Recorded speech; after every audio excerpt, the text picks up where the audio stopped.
பரிசுத்த நாமத்துக்கு மகிமை உண்டாவதாக. இந்த நாளில் கூட உங்களை காண்கிறதுல கர்த்தருக்குள்ள நான் மிகவும் சந்தோஷப்படுகிறேன்.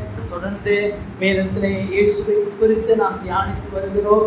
இயேசு கிறிஸ்துவனுடைய வாழ்க்கை குறித்து எழுதப்பட்டிருக்கிற 4 சுவிசேஷங்களையும் ஒரே கோர்வையாக நாம் பண்ணிட்டுருக்கிறோம், படிச்சுட்டு வந்துட்டுருக்கிறோம். கடந்த நாட்களில் யோவான் ஸ்நானனுடைய பிறப்பு, இயேசு கிறிஸ்துவின் பிறப்பின் முன்னறிவித்தல், இயேசு கிறிஸ்துவின் பிறப்பு, இது எல்லாவற்றையும் நாம் பார்த்தோம். தொடர்ந்து நம்ம அந்த பகுதியிலிருந்து நம்ம தியானிக்க போகிறோம். இந்த நாளில் தெரிந்தெடுக்கப்பட்டிருக்கிற வேத பகுதி இதுவரைக்கும் நம்ம பார்த்ததோட தொடர்ச்சி என்னவென்றால், இதனால் நாம் தியானிக்க போகிற பகுதி லூக்கா எழுதின சுவிசேஷம் 2வது அதிகாரம், அதனுடைய 21வது வசனத்திலிருந்து 38வது வசனம் வரைக்கும் நம்ம இன்னைக்கு தியானிக்க போகிறோம். வேதத்தை எடுத்துக்கொள்வோம். லூக்கா எழுதின சுவிசேஷம் 2வது அதிகாரம், அதனுடைய 21வது வசனத்திலிருந்து 38வது வசனம் வரைக்கும். இதையே நான் 2 பகுதியாக நான் பிரிச்சிருக்கிறேன்.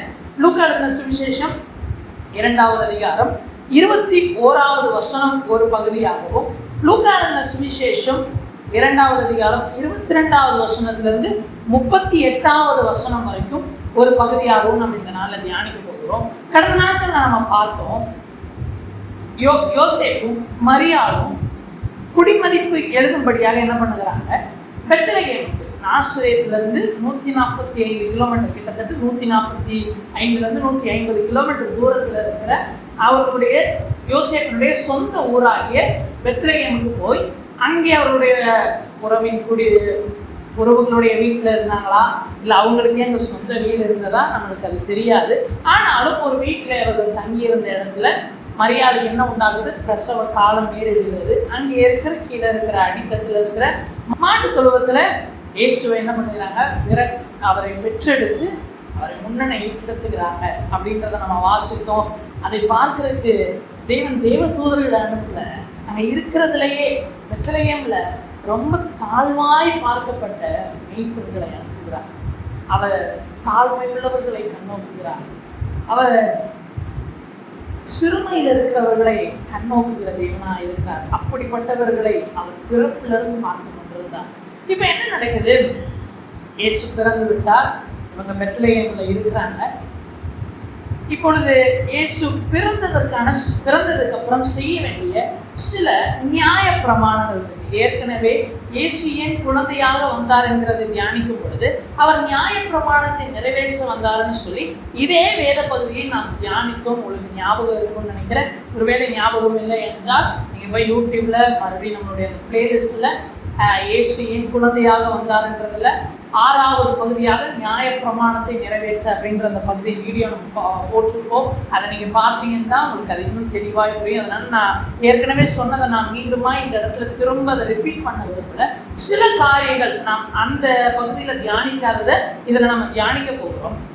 இப்போ இயேசு பிறந்து சரியாக 8வது நாள் பிறந்த 8வது நாள் யூதர்களுடைய முறைமையின்படி, தேவனுடைய சட்டத்தின்படி அந்த பிள்ளைக்கு என்ன செய்யணும்னா விருத்த சேதனம் செய்யணும். நுனித்தோல் அதை நீக்கப்பட வேண்டும். இதை தேவன் ஆபிரகாமுக்கு இஸ்மவேல் பிறந்த பொழுது தேவன் இதை கட்டளையாக கொடுக்கிறார். வீட்டில் இருக்கிற எல்லா ஆண் மக்களுடைய நுனித்தோல் நீக்கப்பட்டிருக்கணும். அதை இஸ்மவேலுக்கு சரியாக 8வது நாளில் செய்தார். அப்படியே தொடர்ச்சியாக இஸ்ரவேலில் இன்றளவும் 8வது நாள் விருத்த சேதனம் செய்யப்பட்டு வருது. இந்த விருத்த சேதனம் பண்ணுகிற இந்த 8வது நாள் என்ன பண்ணுவாங்கன்னா பிள்ளைக்கு பேர் வைப்பாங்க. இதை கடந்த நாட்களில் யோவான் ஸ்நானனுடைய வாழ்க்கை, அவருடைய பிறப்பை குறித்து வாசிக்கும் பொழுது இதே பகுதியில் நாம் தியானித்திருக்கோம். நம்ம இந்த வசனத்தை வாசித்து விட்டு தொடர்ந்து கடந்து போகலாம். லூக்கா எழுதின சுவிசேஷம் 2வது அதிகாரம், அதனுடைய 21வது வசனம். பிள்ளைக்கு விருத்த சேதனம் பண்ண வேண்டிய 8ஆம் நாளிலே, அது கர்ப்பத்திலே உற்பவிக்கிறதற்கு முன்னே தேவதூதனால் சொல்லப்பட்டபடியே அதற்கு இயேசு என்று பெயரிட்டார்கள். சரியாக 8வது நாள் இயேசுவுக்கு இயேசு என்கிற பெயர் சூட்டு விழா நடக்குது. பெயர் அவங்க வைக்கிறாங்க. குடும்பத்தினரோடு சேர்ந்து, அக்கம் பக்கத்தினரோடு சேர்ந்து இயேசுக்கு என்ன பண்ணுறாங்க, பெயர் வைக்கிறாங்க. இந்த இது இப்படிதான் நடந்திருக்குன்றத நம்ம யோவானுடைய வாழ்க்கையில நம்ம பார்த்துருக்கலாம். சகரியா எலிசபெத் இருக்கும் பொழுது அவருடைய உறவுகள், அவருடைய அக்கம் பக்கத்தினர், நெய்பர்ஸ் எல்லாரும் வந்துதான் அந்த குழந்தைக்கு பேர் வைக்கிற அந்த செர்மனி நடந்திருக்கும். அதே போலதான் இயேசுவினுடைய செர்மனி நடந்திருக்கும். ஏன்னா யோசேப்பனுடைய சொந்த ஊரில் இது நடக்குது. அதுவும் அந்த நேரத்தில் எல்லா ஜனங்களும் குடிமதிப்பு எழுதும்படி அந்த இடத்துக்கு கடந்து வந்திருக்காங்க. அப்படின்றப்போ கண்டிப்பா உறவுகள் அந்த இடத்துல கூட இருந்திருப்பாங்க. இப்படியாக இயேசுனுடைய பிறந்து 8வது நாள் அவருக்கு விருத்த சேதனம் பண்ணப்பட்டு அவருக்கு இயேசு என்ற பெயர் வைக்கப்படுது. இப்போ இதுக்கு அடுத்து 22வது வசனம், மோசேயின் நியாயப்பிரமாணத்தின்படியே அவனுடைய சுத்திகரிப்பின் நாட்கள் நிறைவேறின போது. இப்போ மரியாள் குழந்தையை பெற்றெடுத்ததுக்கு அப்புறம் ஒரு சுத்திகரிப்புக்குள்ளாக அவர் கடந்து போக வேண்டியது இருக்கிறது. இது தேவனுடைய கட்டளை. இதை குறித்து நம்ம எங்க வாசிக்கலாம்னா, லேவியராகமம்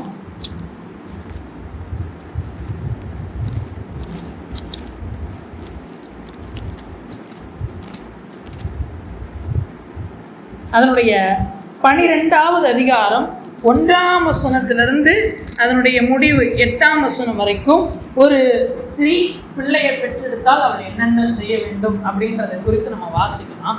அதில் 2வது வசனத்தை வாசித்தோம் என்றால், நீ இஸ்ரவேல் புத்திரரோடு சொல்ல வேண்டியது என்னவென்றால், ஒரு ஸ்திரீ கர்ப்பவதியாகி ஆண் பிள்ளையை பெற்றால் அவள் சூதக ஸ்திரீ விளக்கமாயிருக்கும் நாட்களுக்கு சரியாய் 7 நாள் தீட்டாயிருப்பாள்.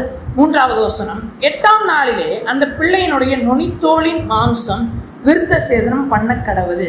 இப்போ சட்டத்தின்படி குழந்தையை பெற்றெடுத்த முதல் 7 நாள் ஒரு சூதக ஸ்திரீ பீரியட்ஸ் வந்தால் என்னென்ன செய்யணும்னு தேவன் சில சட்டங்கள் தந்திருக்கிறார்.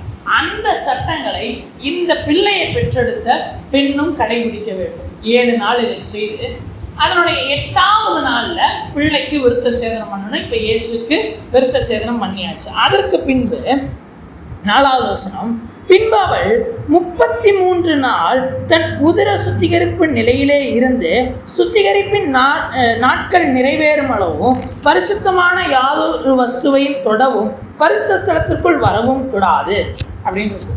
அதாவது விருத்த சேதனம் பண்ணின பின்பு, இப்போ 8வது நாள் விருத்த சேதனம் பண்ணுவதுன்னா இந்த நாளிலிருந்து 33 நாட்கள், அதாவது ஏற்கனவே 7 நாள், இப்போ விருத்த சேதனம் பண்ணுகிற 8வது நாள்ல இருந்து 33 நாள், மொத்தம் 40 நாள் அந்த ஸ்திரீ தன்னுடைய தான் தனிமையில இருந்து ஒரு சுத்திகரிப்புக்குள்ளாக கடந்து போக வேண்டும் என்பது தேவனுடைய நியாயப்பிரமாணம். இதையெல்லாம் முடித்த பின்புதான் ஒரு ஸ்திரீ என்ன பண்ணணும், தன்னுடைய பிள்ளைய கொண்டு ஆசரிப்பு கூடாரத்தில் இந்த முறைமை கொடுக்கும் பொழுது ஆசரிப்பு கூடாரம். அதற்கப்புறம் ராஜாக்களுடைய நாட்களில் தேவாலயம் கட்டினதுக்கு அப்புறம் தேவாலயத்தில் அந்த முறைமைகள் நிறைவேற்றப்பட்டது. என்னன்னா, கொண்டு அந்த பிள்ளைக்காக பலி செலுத்தணும். சர்வாங்க தகன பலி, பாவ நிவாரண பலி செலுத்தப்பட வேண்டும். இப்போ நம்ம லூக்காவில் வாசித்தோம்.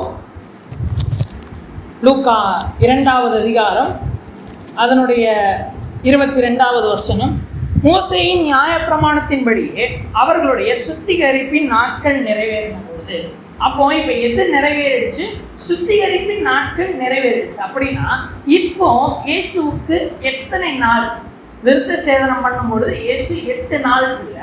இப்போ தேவாலயத்திற்கு சுத்திகரிப்பின் நாள் முடிந்து கொண்டு வரும் பொழுது இப்போ இயேசுவுக்கு எத்தனை நாள் என்றால் 40 நாள்.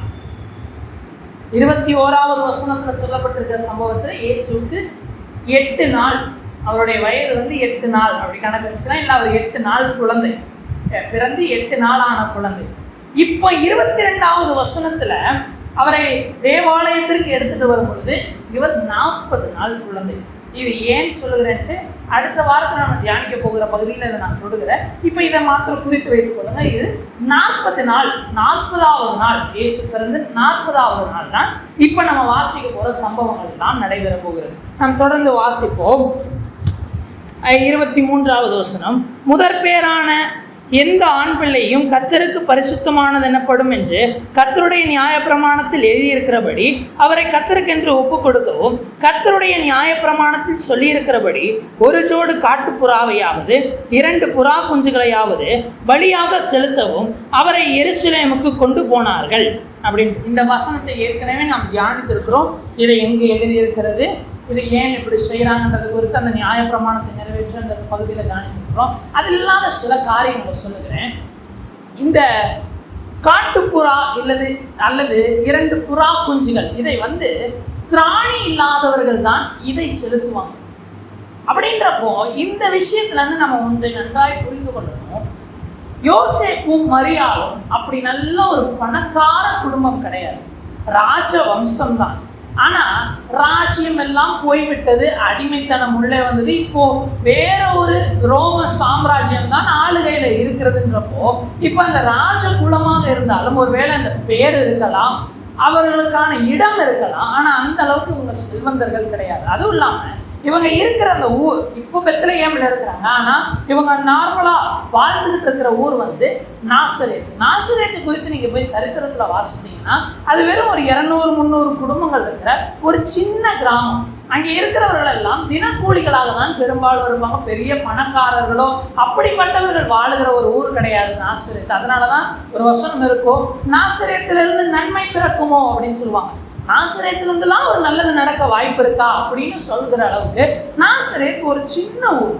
அப்படின்றப்ப அதுல வாழ்கிற யோசேப்பு மரியாளும் ரொம்ப பணக்காரர்கள் கிடையாது, அவர்கள் ஒரு ஏழ்மை வாழ்க்கையை வாழ்கிறவர்கள் தான். அதனாலதான் காட்டு புறாவையோ அல்லது புறா குஞ்சுகளையோ அவன் எடுத்துட்டு வந்து பலி செலுத்துகிறாங்க. அப்படின்றப்ப நம்ம ஒன்றை புரிந்து கொள்ளணும், இந்த காலத்துல சில தர்க்கங்கள்லாம் இருக்கு, இல்ல அவங்களாம் நல்ல செல்வந்தர்கள் தான், யோசேப்பு நல்ல ஒரு பெரிய வேலையில இருந்தவர் அப்படின்லாம் சொல்லுகிறது உண்டு. ஆனா வேதத்தின்படி நாம பார்க்கும் பொழுது அவர்களை குறித்து சொல்லப்பட்டிருக்கிற காரியங்களை இணைத்து பார்த்தோம்னா அவங்க அவ்வளவு பணக்காரர்களோ செல்வந்தர்களோ கிடையாது, ஒரு ஏழ்மை வாழ்க்கையை வாழ்கிறவர்கள். தொடர்ந்து வாசிப்போம் 25வது வசனம். அப்பொழுது சிமியோன் என்னும் பேர் கொண்ட ஒரு மனுஷன் எருசலேமில் இருந்தான். அவன் நீதியும் தேவபக்தியும் உள்ளவனாயும் இஸ்ரவேலில் ஆறுதல் வர காத்திருக்கிறவனாயும் இருந்தான். அவன் மேல் பரிசுத்த ஆவி இருந்தார் அப்படின்றது. இந்த மனிதனை குறித்தும் ஏற்கனவே சில காரியங்கள் நாம் தியானித்திருக்கிறோம், ஆனாலும் இப்போ நம்ம இன்னும் சில காரியங்களை தியானிக்க போகிறோம்.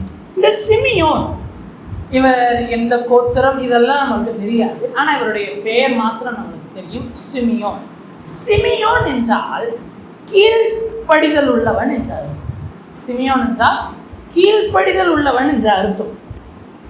அந்த வசனத்தினுடைய 26வது வசனத்தை வாசித்தோம் என்றால், கர்த்தருடைய கிறிஸ்துவை நீ காணும் முன்னே மரணமடைய மாட்டாய் என்று பரிசுத்த ஆவியினாலே அவனுக்கு அறிவிக்கப்பட்டிருந்தது அப்படின்னு. இந்த சிமியோன் எப்படிப்பட்ட ஒரு வாழ்க்கையை வாழ்கிறார் என்றால், நீதியும் தேவபக்தியும் தேவனுக்கு கீழ்ப்படிதல் உள்ள வாழ்க்கையை வாழ்கிறார். யோசித்து பாருங்களேன், ஒரு முதிர் வயதுள்ள ஒரு மனுஷன், அவனுடைய காலங்கள்ல எவ்வளவு காலங்கள் கடந்து வந்திருக்கிறான். கர்த்தர் என்றைக்கோ ஒரு நாள் அறிவித்தாராம், நீ கிறிஸ்துவை காண மட்டும் மரணம் அடைய மாட்டாய் அப்படின்னு. அந்த வார்த்தையில எவ்வளவு ஒரு கீழ்ப்படிதல் அவருக்கு இருந்திருக்குமானால் அவருடைய இத்தனை வயது காலமும் அவர் அதற்காக காத்திருந்திருப்பார். இந்த வசனம் சொல்லுகிறது 25வது வசனத்துல, இஸ்ரவேலில் ஆறுதல் வர காத்திருக்கிறவனாயும் இருந்தான். தேவ வார்த்தையின் மேல எவ்வளவு பற்றுதல், எவ்வளவு நேசம் இருக்கும் என்றால், இல்லை எவ்வளவு தேவனுக்கு அவர் உண்மை உள்ளவராக கீழ்ப்படுகிறவராக இருப்பார் என்றால், இத்தனை காலம் எவ்வளவு வயது என்று நம்மளுக்கு சொல்லப்படலை. ஆனா பிள்ளையை வாங்கி ஆசீர்வதிக்கிறாருன்னா எப்படியும் கொஞ்சம் அவருக்கு வயது இருந்திருக்கும். அப்படின்றப்போ அதுவும் இல்லாமல் அவர் சொல்லுகிறாரு, இப்பொழுது நான் சமாதானத்தோட நான் வரேன் அப்படின்னு சொல்லும் பொழுது அவர் அந்த மரணத்திற்கு கிட்ட இருக்கிற ஏதோ ஒரு வயதுல தான் அவர் இருந்திருக்கக்கூடும். அப்படின்றப்போ இந்த வார்த்தையின் மேல நம்பிக்கை வைத்து இந்த 400 வருடங்கள் இருண்ட காலத்துல வராத ஒரு ஆசீர்வாதம் என் காலத்துல கிறிஸ்து வந்துருவாரா, எத்தனை சந்தேகங்கள் இருந்திருக்கும். ஆனா தேவனுடைய வார்த்தையில கீழ்ப்படிதல் உள்ளவராயிருந்தார், தேவனுடைய வார்த்தையில அவர் உண்மை உள்ளவராயிருந்தார். அப்படின்றப்போ அவர்களை தேவன் தள்ளிவிடவே இல்லை. அந்த காத்திருந்தவரை கர்த்தர் அப்படி விடலை, சும்மா விடலை. அவர் மேல் பரிசுத்த ஆவி இருந்து அந்த நேரத்துக்கு கூட்டிட்டு வராரு பாருங்க. 27வது வசனம், அவன் ஆவியின் ஏவுதலினால் தேவாலயத்திலே வந்திருந்தான். அந்த பெர்ஃபெக்ட் டைம் வரப்போ அவருக்கு உண்மையா இருக்கிறவங்களை அவர் ஒருபோதும் மறந்து விடுகிறதற்கு அநீதி உள்ளவரே அல்ல. நம்முடைய வாழ்க்கையில சில நன்மைகளை கர்த்தர் நமக்கு பேசி இருக்கிறாரா, நம்ம ஒருவேளை அதை நம்பி காத்திருப்போம் என்றால், இந்த நாளில் ஒரு நிச்சயத்தை உங்களுக்கு சொல்லுகிறேன், அது நிறைவேறும் காலம் வரும் வரைக்கும் கர்த்தர் உங்களை அப்படி விட்டு விட்டு விலகுகிறவரும் அல்ல. அது நிறைவேறும் பொழுது உங்களை அதை காண்பிக்காமல் கைவிடுகிறவரும் அல்ல. அது நிறைவேறுகிற காலம் வந்தோடனே பாருங்களேன், கரெக்டா அவர் தேவாலயத்துக்கு. இதற்கு முன்பாக அவர் தினந்தோறும் தேவாலயத்துக்கு வந்தாரா தெரியாது, ஆனா காத்திருந்தாரு மாத்திரம் தெரியும். ஆனா இன்னைக்கு அவர் தேவாலயத்துக்கு வராரா? காரணம் கர்த்தர். வாழ்க்கையில சொல்லப்பட்டிருக்கிற ஒவ்வொரு நன்மைகளும் அது நிறைவேறும் பொழுது உங்களை அழைத்து கொண்டு போய் அதை காண்பித்து உங்களை மகிழும். யாக்கோபின் வாழ்க்கையில சில ஆசீர்வாதங்களை கர்த்தர் குறித்திருந்தார். யோசேப்பு மரிச்சிட்டான்னு அவன் நினைச்சு விட்டா கூட, ஆனா கர்த்தர் அப்படி விடலைங்க. காலம் நிறைவேறும் பொழுது யாக்கோபுக்குள்ள அவனுடைய ஆவியை திரும்ப தந்து யோசேப்பை காண்பதற்கு அழைத்து கொண்டு போய் யோசேப்பை காண வைத்து அவன் 2 பிள்ளைகளை ஆசீர்வதிக்க வைத்து பின்பு அவன் மரித்து போகிறான். காரணம் அவனுடைய பலனோ யோசேப்பனுடைய சாமர்த்தியமோ அல்ல, கர்த்தர் உண்மை உள்ளவர். அல்லேலூயா.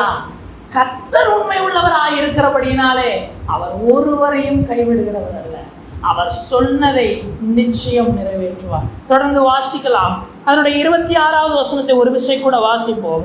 கர்த்தருடைய கிறிஸ்துவை நீ காணும் முன்னே மரணம் அடைய மாட்டாய் என்று பரிசுத்த ஆவியினாலே அவனுக்கு அறிவிக்கப்பட்டிருந்தது. இதுல 2 காரியத்தை நான் சொல்ல விரும்புகிறேன். முதலாவது, இங்கே ஆண்டவர் சொல்லுகிறார், இது நிறைவேறும் வரைக்கும் நீ எதை காண மாட்ட? மரணத்தை காண மாட்ட. அப்போ மரணம்ன்றது ஒருவனுடைய வாழ்க்கையில வருதுன்னா அதற்கு என்ன அர்த்தம்னா, தேவன் அவனை குறித்து வைத்திருந்த நோக்கம் முடிஞ்சிருச்சுன்னா.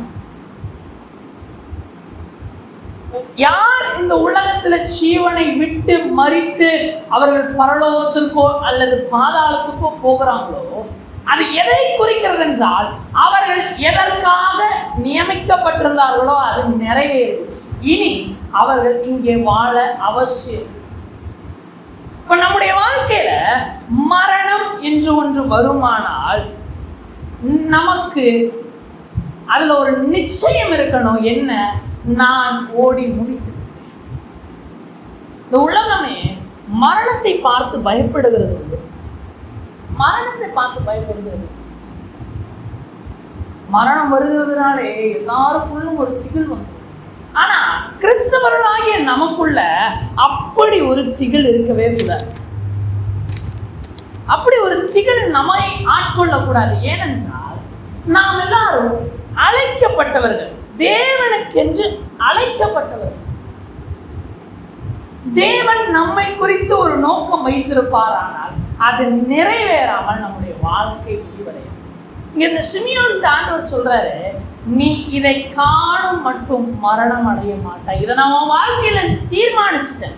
இதை நிறைவேற்றாம உன்னுடைய வாழ்க்கை முடிவடையாது. எலியாவுடைய வாழ்க்கையில எலியா போய் சூரச்செடிக்குள்ள கீழே உட்கார்ந்துட்டு கேட்கிறாரு, போதும் கர்த்தாவே என்னை எடுத்துக்கொள்ளும் அப்படின்னு. ஆண்டவர் உடனே எடுத்துட்டாரா? இல்லை. அவனை பார்த்து சொல்லுகிறான், நீ போக வேண்டிய தூரம் இன்னும் வெகு தூரம் இருக்குது. இன்னும் நீ போக வேண்டியது இருக்கிறது. அதனால ஒரு நிச்சயம், நமக்கு மரணம் நமக்கு முன்பாக 1 அடி தூரத்துக்கு வரைக்கும் கூட வரலாம். ஆனா அவருடைய திட்டம் நிறைவேறாமல் நம்மை தொடவே முடியாது. தாவீது சொல்கிறார், மரணத்திற்கும் எனக்கும் 1 அடி தூரம். போய் கேட்கலாம் தாவீது கிட்ட, எப்படிப்போ 1 அடி தூரத்துல அந்த மரணத்துக்கிட்ட இருந்து தப்பிச்ச? தாவீது சொல்லுவார், நான் தப்பிக்கல, அவரின் மீது வைத்திருந்த திட்டம் என்னை பாதுகாத்து. அவரின் மீது வைத்த திட்டம் என்னை பாதுகாத்து. நாம் இன்றைக்கும் ஜீவிக்கிறோம் என்றால் நம் மீது ஒரு நோக்கமும் ஒரு திட்டமும் இருக்கிறது. அது இன்னும் நிறைவேறும். அது நிறைவேறும் வரைக்கும் நம்மை மரணம் நெருங்காது. அப்படி மரணம் நம்மை நெருங்குகிறது என்றால் அவர் நம் மீது வைத்த திட்டம் நிறைவேறிவிட்டது என்கிற சந்தோஷம் நமக்குள்ள இருக்கு. யாக்கோபை பார்த்து ஆண்டவர் சொல்லுவார், தகப்பன் வீட்டுக்கு திரும்பும் வரைக்கும், தகப்பன் வீட்டுக்கு திரும்பும் வரைக்கும் நான் உன்னோட கூட இருப்பேன். அதை நான் ஆவிக்குரிய ரீதியாக சொல்கிறேன். நாம் அந்த பரம தகப்பனுடைய வீட்டுக்கு போற வரைக்கும் இடையில எத்தனை சத்துரு வந்தாலும் சரி, யாக்கோபின் வாழ்க்கையில எத்தனை சத்துருக்கள். முதல்ல அவன் கடந்து போகிற வனாந்திரம் அவனுக்கு ஒரு பெரிய சத்துரு. ஏன்னா அவன் சொல்லுகிறான், வெறும் கோலும் கையுமாக நான் கடந்து போகிறேன். அப்படின்னா அவன்கிட்ட என்ன கூட இல்லை, ஆகாரம் கூட இல்லை. அப்படின்றப்போ மரணம் அவனுக்கு எவ்வளவு அருகாமையில் இருந்துச்சு. ஆனாலும் அது அவனுக்கு நேரிடல.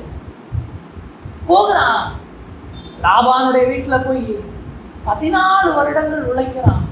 அதை தாண்டி ஒரு 6 வருடம் உழைக்கிறான். உழைத்து முடிக்கும் பொழுது லாபானுடைய குமாரர்கள் யாக்கோபை பகைக்கிறாங்க. யாக்கோபை பகைத்தவங்க ஏதாச்சும் செஞ்சிருந்தா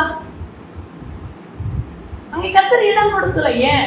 தகப்பன் வீட்டுக்கு போற வரைக்கும், அந்த நாள் வர வரைக்கும் யாரும் உன்னை ஒன்றும் செய்ய முடியாதுங்கிறது கர்த்தருடைய வாக்குப்படி.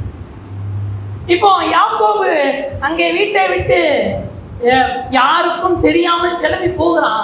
பின்னாடியே லாபான் துரத்திட்டு வராரு. அறிந்து வந்து சொல்லுகிறாரு, உனக்கு தீமை செய்ய என்னால கூடும், ஆனாலும் உனக்கு உன்னிடத்துல நன்மையேன்றி தீமையை பேசக்கூடாதுன்னு கர்த்தர் எனக்கு சொன்னார்.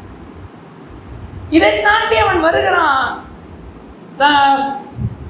கானானுக்குள்ள அடி எடுத்து வைக்கிறான், யோர்தானை கடந்து வருகிறான். கடந்து வந்து பார்க்கும் பொழுது ஒரு செய்தி வருகிறது, ஏசா வருகிறான் என்று. ஆண்டவர்கிட்ட போய் அழுகிறான். ஏசா வந்து விட்டான். ஆனா ஏசா ஒன்றுமே செய்யல. ஏன்? தகப்பன் வீட்டுக்கு திரும்பும் வரைக்கும் அந்த தேவ திட்டம் இருக்குங்க. இந்த தேவ திட்டம் இருக்கு. அந்த தேவ திட்டம் அவன் மீது இருக்கிற வரைக்கும் அவன் ஒன்றும் அணுகலை. இதற்கப்புறம் நாட்கள் போகுது. சிமியோனும் லேவியும் ஒரு பட்டணத்தில் இருக்கிற எல்லா ஆண் மக்களையும் வெட்டுறான். பெரிய கலாமிட்டி நடக்குது, ஒரு கேட்டாஸ்ட்ரோபிக்கல் டிசாஸ்டர் நடக்குது, ஒரு பெரிய அசம்பாவிதம் நடக்குது. இதை ஒருவேளை அந்த பட்டணத்தின் அதிகாரிகளோ இல்லை அருகாமையில் இருக்கிற பட்டணத்தார்களோ கேள்விப்பட்டு, இந்த குரூப்பை நம்ம விட்டோம்னா, இந்த கூட்டத்தை நம்ம விட்டோம்னா அடுத்து நம்மளையும் இப்படி ஏதாவது செய்வாங்கன்னு பயந்து அவங்க மேல பாய்ந்திருந்தா, கர்த்தர் அதுக்கு இடம் கொடுக்கல. கர்த்தர் அதுக்கு அவங்களுக்கு இடம் கொடுக்கல. ஏன்? ஒரு தரிசனம் இருக்கு. அந்த தரிசனம் முடியும் மட்டும் ஒருவனும் அவர்கள் மீது கை வைக்க முடியாது. மரணம் அவர்களை நெருங்க முடியாது. மரணத்திற்கு ஒரு பேர் வேதத்தில் சொல்லப்பட்டிருக்கிறது, சத்துரு என்று. பரிகரிக்கப்பட்ட கடைசி சத்துரு மரணம் என்று வேதம் சொல்கிறது. அது ஒரு சத்துரு. யாக்கோபின் வாழ்க்கையில எத்தனை சத்துருக்கள், ஆனால் ஒன்றும் அவனை அணுகலை. ஏன்? அவன் மீது வைக்கப்பட்ட தரிசனம். உங்கள் மீதும் என் மீதும் தேவன் ஒரு தரிசனம் வைத்திருப்பார். ஆனால் மரணம் நம்மை நெருங்காது. வியாதி வரலாங்க, கொள்ளை நோய் வரலாங்க, கொரோனா போன்ற கொள்ளை நோய் தேசத்துல வரலாம். ஆனா எத்தனையோ பலவான்கள் அதில் மறித்து போனாங்க. ஆனால் நாம் இன்றும் நிலைத்திருக்கிறோம் என்றால் காரணம் என்ன? நம் மீது வைத்திருக்கிற தரிசனம். இந்த தரிசனம் நிறைவேறும் வரை ஒன்று நம்மை அணுகாது, ஒன்று நம்மை அணுகாது. இந்த தரிசனத்தை குறித்த ஒரு தெளிவு நமக்கு இருக்குமானால் நம்மை போன்ற பாக்கியவான்கள் யாருமே கிடையாது. இதுல இன்னொரு பகுதியை சொல்லுகிறேன். இதே வசனத்தை வைத்து முதலாவது சொன்னேன், மரணம் நமக்கு வருகிறது என்றால் அது தேவ திட்டத்தின் முடிஞ்சிருச்சுன்னு அர்த்தம். அதான் நம்ம வாழ்க்கையில மரணம். சிலருடைய வாழ்க்கையில மரணம் கூட தேவ திட்டங்க. மரணம் கூட சிலருடைய வாழ்க்கையில தேவ திட்டமா இருக்கு. 2 சம்பவங்களை சொல்கிறேன். ஒன்று, மோசே பிறக்கிற நாட்கள்ல ஒரு பெரிய மரண ஓலம் தேசத்துல உண்டானது. பார்வோன் என்ன பண்ணுகிறான், அங்கே இருக்கிற எல்லா 2 வயதிற்குட்பட்ட ஆண் பிள்ளைகளையும் கொலை செய்யும். அந்த பிள்ளைகள் பிறந்து வளரல, வாழல, ஒன்றுமே செய்யல. பிறந்தவுடன் அவைகள் கொலை செய்யப்பட்டு ஆற்றிலே வீசப்படுகிறது. 2வது சம்பவம், இயேசு பிறக்கும் பொழுது ஏரோது ராஜாவின் நாட்கள்ல இதை சாஸ்திரிகள் அறிவிக்கிறாங்க. அவன் உடனே பயந்து என்ன பண்ணுகிறான், 2 வயதிற்குட்பட்ட ஆண் பிள்ளைகளை கொலை செய்யும்படி கட்டளை இருக்கிறான். பெத்லகேம் அதை சுற்றி இருக்கிற பட்டணங்கள். இந்த 2 சம்பவத்திலையும் பாருங்க, இந்த பிறந்த குழந்தைகள் எல்லாம் உடனே மறிக்குது. ஏன் அப்படி என்றால் அந்த குழந்தைகள் பிறக்க வேண்டும். ஆனா நான் உங்களுக்கு சொல்லுகிறேன், இந்த குழந்தைகள் மேல தேவன் வைத்த திட்டமே மரணம் தான். அவங்க எல்லாம் அந்த பிள்ளைகளுடைய ஆத்மா எல்லாம் பரலோகத்துல இளைப்பாறிட்டு இருக்காங்க. நான் கர்த்தருக்குள்ள விசுவாசிக்கிறேன். மோசேயின் நாட்கள்ல மரித்த பிள்ளைகளும் சரி, இயேசுவின் நாட்கள்ல மரித்த பிள்ளைகளும் சரி, அந்த ஆத்மா எல்லாமே பரலோகத்துல தான் இருக்கு. அவங்களை குறித்து தேவன் வைத்திருந்த திட்டம் என்ன தெரியுமா? அவர்கள் பூமியில் பிறந்து மரிக்க வேண்டும். மரணம் கூட சில நேரங்கள்ல தேவ திட்டங்கள். எந்த நேரத்துல மரிக்கிறோன்றது கூட ஒரு தேவ திட்டம் தாங்க. வேதத்துல எத்தனை பேரோட மரணங்கள் தேவனுடைய நாமம் மகிமைக்கென்று நடந்திருக்கிறது. லாசருடைய மரணம் தேவ நாமத்தின் மகிமை. லாசரு வேற ஏதாவது செய்தாரு அப்படின்னு எங்கேயாவது நம்ம வாசித்து இருக்கிறோமா? இல்லவே இல்லை. முதலாவது இவர்களை குறித்து எழுதப்படும் போது கூட மார்த்தாள் மரியாளை பற்றி தான் எழுதப்பட்டிருக்கும். லாசரு இதையாவது செஞ்சாரு, இல்லை லாசரு இயேசுவின் பாதத்திற்கிட்ட உட்கார்ந்துருந்தாரு, எப்படி நம்ம எதுவுமே வாசித்திருக்க மாட்டோம். லாசருவை குறித்து வாசிக்கிற ஒரே ஒரு காரியம் அவனுடைய மரணமும் அவனுடைய உயிர்த்தலும். கிறிஸ்துவுக்குள் இருக்கிற நமக்கு தேவ திட்டம் நிறைவேறும் வரைக்கும் மரணம் வராது. முதலாவது. ரெண்டாவது, நம்முடைய மரணம் எப்படி தெரியுமா இருக்கணும்? அதுவும் தேவ திட்டமாக இருக்கணும். அதிலும் தேவ நாம மகிமைப்படணும். தேவனிடத்துல வாஞ்சிக்கணும். ஆண்டவரே, என் மரணம் ஏதோ ஒரு பொதுவான காரியமா இல்ல, அதிலும் உங்களுடைய நல்ல நாம மகிமைப்படணும். இதுதாங்க ஒரு பெரிய வாஞ்சையா இருக்கணும் நமக்குள்ள. கிறிஸ்துவுக்குள் நமக்குள்ள அப்படி ஒரு வாஞ்சை இருக்கணும். ஆண்டவரே, என் மரணம் கூட உங்களுடைய நல்ல நாமத்தின் மகிமைக்காக இருக்கணும். உங்களுடைய நாமம் அதிலே மகிமைப்படணும். அதிலும் உங்களுடைய திட்டம் இருக்கணும். அதிலும் உங்களுடைய திட்டம் இருக்கணும். மோசேயினுடைய மரணம் இஸ்ரவேல் ஜனங்கள் கானானுக்குள்ள செல்ல காலம் வந்து விட்டது என்கிற ஒரு திட்டத்தின் மரணம். மோசே மரிக்கிறார், யோசுவா அதிகாரத்தை எடுக்கிறார், கானானுக்குள்ள வருகிறார். மரணம் தான் அந்த திட்டத்தின் துவக்கம். மோசேயினுடைய மரணம் தான் யோசுவாவின் ஊழிய வாழ்க்கையினுடைய துவக்கம். அப்ப அந்த மரணத்துல கூட தேவ திட்டம் இருந்துச்சு. ரொம்ப முக்கியம், ரொம்ப நமக்கு முக்கியம். ஆபிரகாமுடைய மரணம், ஈசாக்கும் இஸ்மவேலும் ஒருமித்து வருகிறார்கள் அடக்கம் பண்ணுகிறதுக்கு. அது வரைக்கும் இஸ்மவேல் இங்கோ ஒரு இடத்துல வனாந்தரத்துல குடியிருக்கிறார், ஈசாக்கு ஒரு இடத்துல குடியிருக்கிறார். ஆனா இந்த மரணம், ஆபிரகாமின் மரணம் தான் ரெண்டு குமாரர்களையுமே இணைக்குது. அவர்கள் ஒருமித்து வந்து ஆபிரகாமை அடக்கம் பண்ணினார்கள். யாக்கோபனுடைய மரணத்தை குறித்து வாசித்தோம் என்றால் அவன் சகோதரர்கள் பார்த்து பயப்படுகிறாங்க. என்னன்னு, அப்பா இறந்துட்டாரு, யோசேப்பு நம்மளை எதிரியா பார்த்துருவாங்க. இல்லைங்க, அந்த ஸ்தானத்துல யோசேப்பு வந்து நிற்கிறார். நான் உங்களை பார்த்து, நான் உங்களை பொறுப்பெடுத்துக்கிறேன். அது ஒரு தகப்பனுடைய ஸ்தானத்திற்கு யோசேப்பு வருகிறான். அதற்கு காரணம் யாக்கோபனுடைய மரணம். யாக்கோபனுடைய மரணம் தான் யோசேப்பு அந்த தகப்பனுடைய ஸ்தானத்திற்கு வந்து நிற்கிறதுக்கு காரணம். அப்படி மரணம் கூட தேவ திட்டமாக இருக்க வேண்டும். கர்த்தர் அப்படி அந்த ஆசீர்வாதத்தினால நம்மை ஆசீர்வதிப்பாராக. தொடர்ந்து நம்ம வேத பகுதியை தியானிப்போம். 28வது வசனம். அவன் அவரை தன் கைகளில் ஏந்தி கொண்டு தேவனை ஸ்தோத்திரித்து, ஆண்டவரே, உமது வார்த்தையின்படி உமது அடியேனை இப்பொழுது சமாதானத்தோடே போக விடுகிறீர். முதல்ல சொல்லுகிற வார்த்தை பாரு. ஆண்டவரை ஸ்தோத்திரிச்சுட்டு சிமியோன் சொல்லுகிறாரு, இப்பொழுது நீர் என்னை சமாதானத்தோடே போக விடுகிறீர். இந்த காரியத்தையும் ரெண்டாக நான் பிரிக்க விரும்புகிறேன். ஒன்று, இப்போ சிமியோன் சொல்லுகிறாரு, நான் எப்படி மரிக்க போகிறேன்? சமாதானத்தோடு மரிக்க போகிறேன். அப்படி என்றால் இன்னொரு மரணம் இருக்கிறது, சஞ்சலத்தோடு ஒரு மரணம் அல்லது வியாகுலத்தோடு ஒரு மரணம். ரெண்டு விதமான மரணம் இருக்கிறது. சமாதானத்தோட ஒரு மரணம். அந்த மரணத்தின் முடிவில் எதை நாம் அனுபவிக்கிறோம்? சமாதானத்தை அனுபவிக்கிறோம். இன்னொரு மரணம் இருக்கிறது. அந்த மரணத்தின் முடிவில் என்ன இருக்கிறது? வியாகுலம் இருக்கிறது, சஞ்சலம் இருக்கிறது. யாருடைய முடிவில், யாருடைய மரணத்துல சஞ்சலம் இருக்கும் என்றால் வேதம் சொல்லுகிறது, ஏசாயா தீர்க்கதரிசன புஸ்தகம்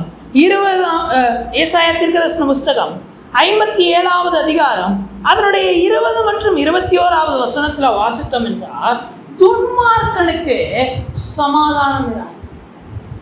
துன்மார்க்கமாய் ஒருவன் தன் வாழ்க்கையை வாழ்வான் என்றால் அவருடைய வாழ்க்கையின் முடிவு எப்படி இருக்காது தெரியுமா? சமாதானமா இருக்காது. சமாதானம் இருக்காது அவங்களுடைய மரணத்தில்.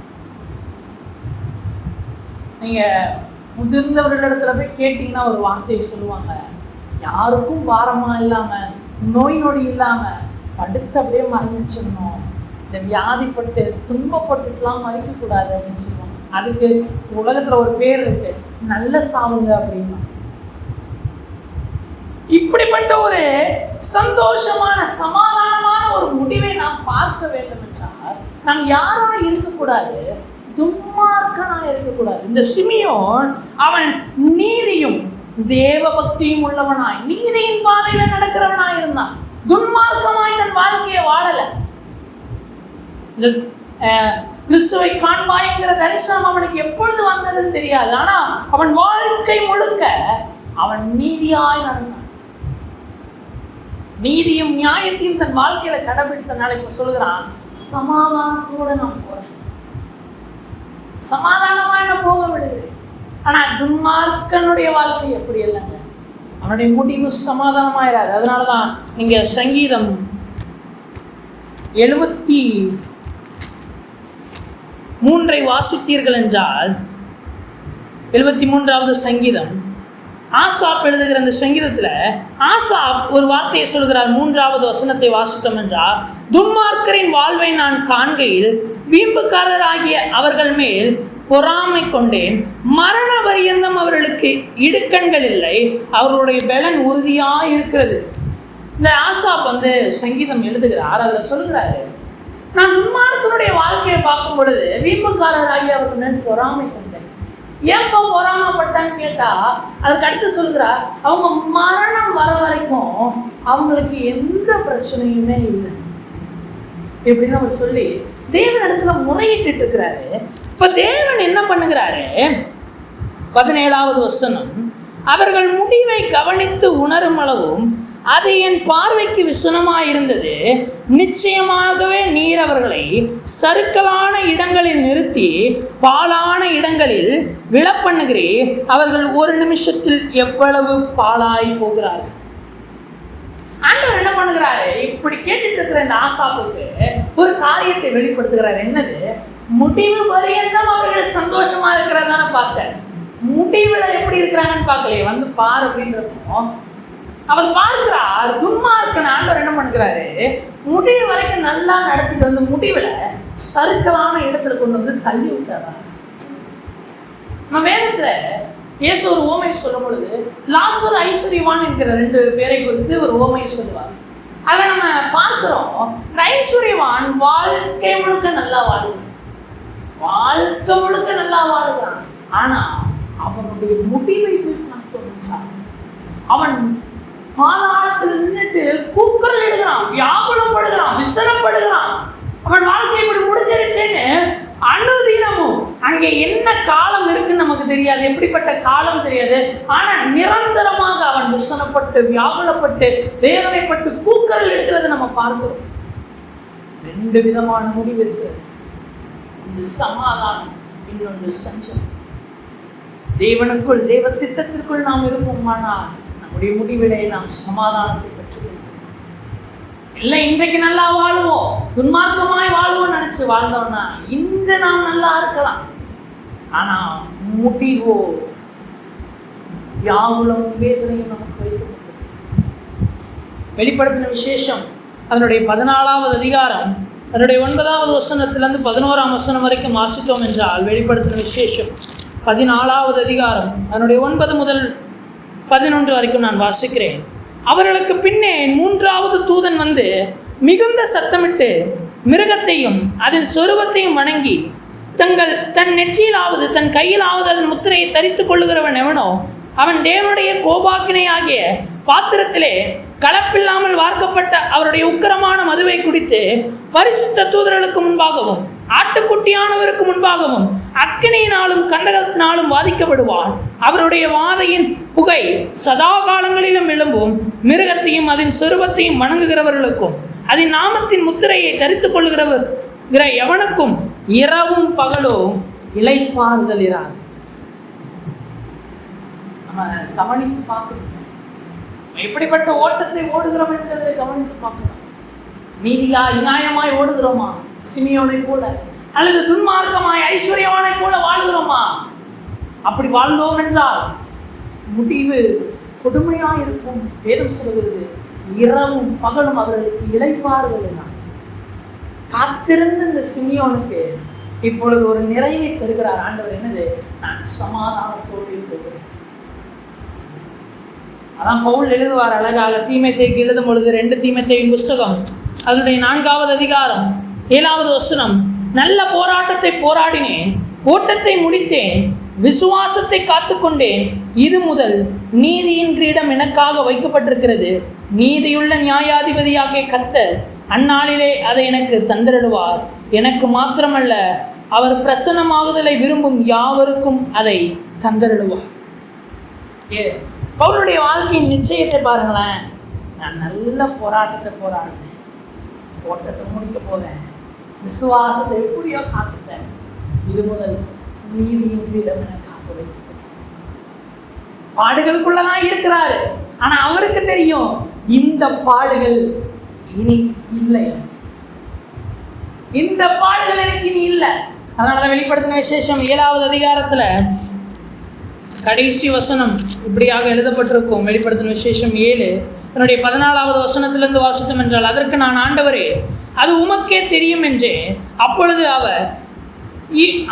அவன் இவர்கள் மிகுந்த உபத்திரவத்திலிருந்து வந்தவர்கள், இவர்கள் தங்கள் அங்கிகளை ஆட்டுக்குட்டியானவருடைய இரத்தத்திலே தோய்த்து வெளுத்தவர்கள் ஆனபடியால் இவர்கள் தேவனுடைய சிங்காசனத்திற்கு முன்பாக இருந்து இரவும் பகலும் அவருடைய ஆலயத்திலே அவரை சேவிக்கிறார்கள். சிங்காசனத்தில் மேல் வீற்றிருக்கிறவர் இவர்களுக்குள்ளே வாசமாயிருப்பார். இவர்கள் இனி பசி அடைவதில்லை, இனி தாகம் அடைவதில்லை, வெயிலாவது உஷ்ணமாவது இவர்கள் மேல் படுவதில்லை. சிங்காசனத்தில் மத்தியில் இருக்கிற ஆட்டுக்குட்டியானவரே இவர்களை மேய்த்து இவர்களை ஜீவ தண்ணீர் உள்ள ஊற்றுகள் அண்டைக்கு நடத்துவார். தேவன் தாமே இவருடைய கண்ணீர் யாவையும் துடைப்பார். தேவனுக்குள் நீதியான வாழ்க்கை வாழ்கிறவர்களுடைய முடிவு கர்த்தர் கண்ணீர் யாவையும் துடைப்பார். இனி பசி இல்லை, இனி வெயில் படாது, இனி தாகம் இல்லை, இது சமாதான முடிவு. இன்னொரு பக்கம் சஞ்சலம். ஐஸ்வர்யவான் கேட்கிறான், ஒரு துளி தண்ணீரை தொட்டி நாட்கள் வைத்தார். எதை நாம் தேர்ந்தெடுப்போம்? இன்றே பிரச்சனைய நாள், இன்றைக்கே நாம் தீர்மானம் எடுக்க வேண்டிய நாள். இதுவரைக்கும் ஓடின ஓட்டத்தை திரும்பி பார்ப்போம். நல்ல ஓட்டத்தை ஓடி இருக்கிறோமா இல்லையா? வழியிலே விடுதலையாக பிரயாசப்படுங்கள் என்று வேதம் சொல்கிறது. வழியில் தானே விடுதலையாக பிரயாசப்படுங்கள். இந்த வழியிலேயே நம்ம மனம் திரும்பி தேவ சமூகத்தில் நம்ம அர்ப்பணிப்போம் என்றார். இனி உள்ள காலங்களில் நம்முடைய பாவங்களை எல்லாம் தேவன் காணாதவராய் பின்னை தூக்கி போட்டு ஒரு நல்ல போராட்டத்தை நம்ம ஓட செய்து அவருடைய திட்டத்தை நம்முடைய வாழ்க்கையில நிறைவேற்றி முடிவிலே சந்தோஷத்துக்குள்ளாய் யூதாஸ் இடத்துல வாசிக்கிறோம்.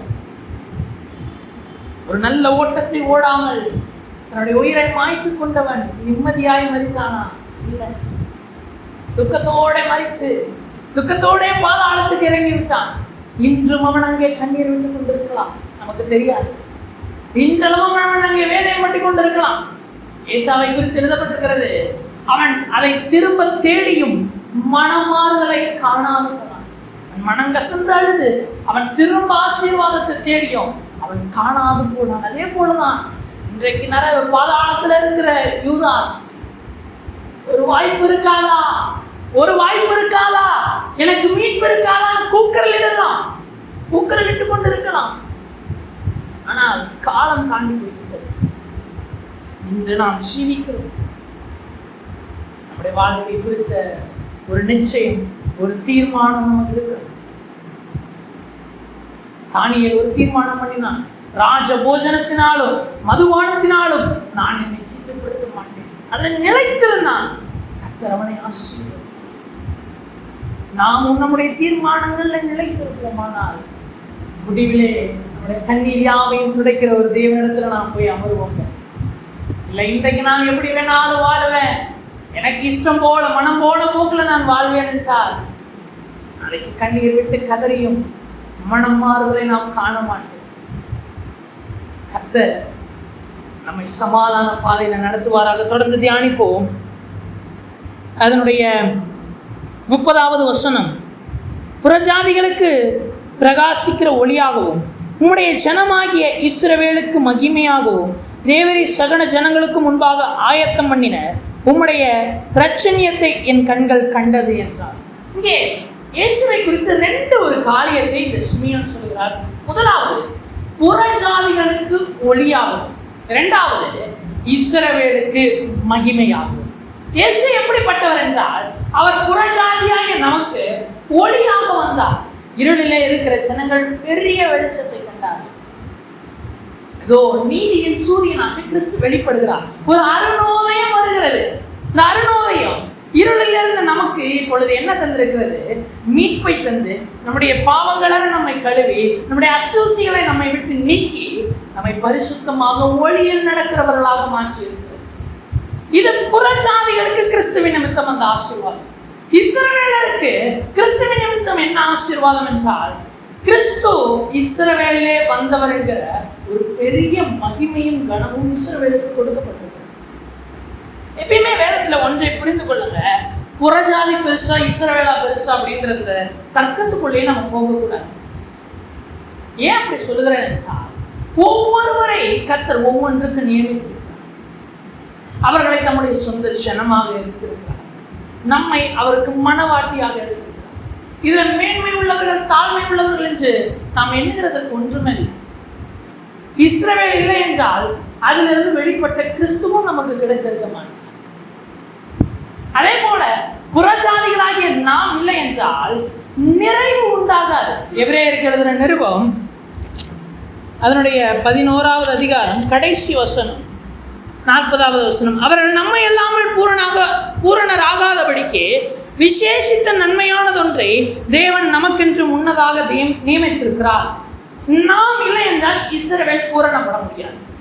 இஸ்ரவேல் இல்லை என்றால் கிறிஸ்து வெளிப்பட முடியாது. அப்படின்றப்போ இதுல யார் மேன்மை உள்ளவர்கள், யார் தாழ்வு? ரெண்டுமே கர்த்தர் இணையாக வைத்திருக்கிறார். இங்க வேதத்துல சில சம்பவங்கள் பார்த்தால் தெரியும். நேபுகாத்நேச்சாருடைய வாழ்க்கையில பார்த்தோம் என்றால் சொப்பனம் யாருக்கு வருது? புறஜாதி ராஜாவாகிய நேபுகாத்நேச்சார். ஆனா அதை குறித்த வெளிப்பாடு யாருக்கு வருது? ஒரு இஸ்ரவேலனாகிய தானியேல். இஸ்ரவேலனாகிய தானியேலுக்கு அந்த சொப்பனம் தரப்படவில்லை. அதை தந்தது நேபுகாத்நேச்சார். ஆனா அதனுடைய வெளிப்பாட நேபுகாத்நேச்சாருக்கு ஆண்டவர் தரல, தானியேலுக்கு தந்தார். அப்படின்றப்போ இன்றைக்கு நாம் கிறிஸ்துவை குறித்து புரிந்து கொள்ள வேண்டுமானால் நம்மளுக்கு இஸ்ரவேல் அவசியம். எல்லாத்துக்குமே அங்கதான் நம்ம போய் என்ன பண்ணுகிறோம்? சில நிழலாட்டங்கள் உதாரணங்களை பார்த்து வருகிறோம். இயேசு கிறிஸ்துவ குறித்ததான நிழல்கள் இஸ்ரவேலுடைய வம்சத்திலும் கோத்திரத்திலும் அவருடைய சரித்திரத்திலும் இருக்கிறது. அப்ப அது நமக்கு தேவைப்படுது. ஆனா இயேசு கிறிஸ்து மெய்யான தெய்வன் என்கிற அந்த தரிசனம் யாருக்கிட்ட இருக்குன்னு கேட்டா புறஜாதிகளாகிய நம்ம தரிசனம் நம்மிடத்துல இருக்கிறது. அந்த தரிசனத்திற்குரிய விளக்கம் இஸ்ரவேல் இடத்துல இருக்கு. ரெண்டுமே முக்கியம். வெறும் தரிசனத்தை வச்சு நேபுகாத்நேச்சாரால் ஒன்றும் செய்ய முடியாது. இந்த தரிசனம் இல்லாமல் எது இருக்காது, இதற்கான விளக்கம் இருக்காது. அப்படின்றப்போ ரெண்டுமே இதைதான் இந்த வசனத்துல நம்ம அழகாய் வாசிக்கிறோம். அதனுடைய 30வது வசனம். புறஜாதிகளுக்கு பிரகாசிக்கிற ஒளியாகவும் உம்முடைய ஜனங்க ஆகிய இஸ்ரவேலுக்கு மகிமையாகும். இயேசு புறஜாதியாகிய நமக்கு ஒளியாக வந்தார். இஸ்ரவேலுக்கு அவருடைய நாம மகிமையாக வெளிப்பட்டார். யூதா கோத்திரத்து சிங்கம் என்று அவரை சொல்லுகிறோம். ஆபிரகாமின் குமாரனான தாவீதின் குமாரனான கிறிஸ்து என்று சொல்லுகிறோம். தாவீதின் குமாரனை என்று அவரை அழைக்கிறோம். அப்படின்ற இந்த இஸ்ரவேலை சம்பந்தப்படுத்தியவருக்கு வருகிறதுலாம் மகிமைப்படுகிறது யாரு? இஸ்ரவேலர்கள் மகிமை அடைகிறார். தேவன் அவர்களை சொந்தமாக தெரிந்து கொண்டார். இதை விட பெரிய பாக்கியம் என்ன இருக்கு? இன்றைக்கு நாம் அவருடைய வெளிச்சத்தில் நடக்கிறோம். நம்மை காட்டிலும் பாக்கியவான்கள் யார் ஆயிருக்க முடியும்? கர்த்தர் இப்படி இரு பகுதிகளுக்கும் ஒரு ஆசீர்வாதத்தை வைக்கிறார். தொடர்ந்து நம்ம வாசிப்போம். 33வது வசனம். அவரை குறித்து சொல்லப்பட்டவைகளுக்காக யோசேப்பும் அவருடைய தாயாரும் ஆச்சரியப்பட்டார்கள். பின்னும் சிமியோன் அவர்களை ஆசீர்வதித்து அவருடைய தாயாகிய மரியாளை நோக்கி, இதோ அநேகருடைய இருதய சிந்தைகள் வெளிப்படத்தக்கதாக இஸ்ரவேலில் அநேகர் விழுகிறதற்கும் எழுகிறதற்கும் விரோதமாக பேசப்படும் அடையாளமாவதற்கும் இவர் நியமிக்கப்பட்டிருக்கிறார். இப்போ இந்த வசனத்தில் 4 காரியங்களை சிமியோன் தீர்க்க தரிசனமாக சொல்கிறார். என்ன இயேசு எதற்காக நியமிக்கப்பட்டிருக்கிறார் அப்படின்றத சொல்லுகிறார். முதலாவது, அநேகருடைய சிந்தனைகள் வெளிப்படுவதற்கு இவர் நியமிக்கப்பட்டிருக்கிறார். இயேசு வந்ததுக்கு அப்புறம் தான் சிலருக்குள்ள இருக்கிற அந்த மோசமான சிந்தனைகள்லாம் வெளியே வந்தது. சில நல்ல நல்ல சிந்தனைகள்லாம் வெளியே வந்தது. இப்போ 12 வருஷம் பெரும்பாடுள்ள ஸ்திரியை எடுத்து பார்த்தோம்னா, அவரை விசுவாசித்து தொட்டால் சுகம் உண்டாகும்ங்கிற சிந்தை அவளுக்கு வந்திருக்கும். இது ஏன் வந்தது? கிறிஸ்து வந்தது நிமித்தம். அது வரைக்கும் பரிசேயர்கள் இருந்தாங்க, ஆசாரியர்கள் இருந்தாங்க, பிரதான ஆசாரியர்கள் இருந்தாங்க. இவங்க எல்லாருமே கர்த்தருடைய மனுஷர்கள் என்று தானே இங்கே அழைக்கப்பட்டுட்டு வந்தாங்க. இவங்களுடைய ஒரு வஸ்திரத்தை தொட்டால் சுகம் உண்டாகும். ஏன் அந்த நாட்களில் விசுவாசம் இல்லை? ஏன்னா அந்த சிந்தை வெளிப்படுவதற்கு அவர்கள் யாரும் நியமிக்கப்படலை. அதற்காக நியமிக்கப்பட்டவர் யாருன்னா கிறிஸ்து மாத்திரம். அதான் கிறிஸ்து வந்தோடனே சில விசுவாச சிந்தனைகள் வெளிப்படும். 100க்கு அதிபதி சொல்லுவார், நீர் ஒரு வார்த்தை சொல்லு. இந்த சிந்தனைகள்லாம் வெளிப்படுது உள்ளுக்குள்ள இருந்து. பேதுரு சொல்லுவார், நீரே மெய்யான கிறிஸ்து. இந்த சிந்தனைகள் வெளிப்படுவதற்கு கிறிஸ்து நியமிக்கப்பட்டது. சிலருக்குள்ள தப்பான சிந்தனைகள் வந்துச்சு, அதற்கும் கிறிஸ்து வந்தது காரணம். அடுத்து, அநேகர் விழுகிறதற்காக இவர் நியமிக்கப்பட்டிருந்தார். இயேசு வெளிப்பட்டது நிமித்தம் அநேகர் கிறிஸ்துவின் நிமித்தமாக இடரல் அடைந்தார்கள். பரிசேயர், சதுசேயர், வேதபாரகர்கள் இவங்கெல்லாம் தேவனை விட்டு இடரல் அடைய காரணமாக இருந்தது கிறிஸ்துவினுடைய வருகை.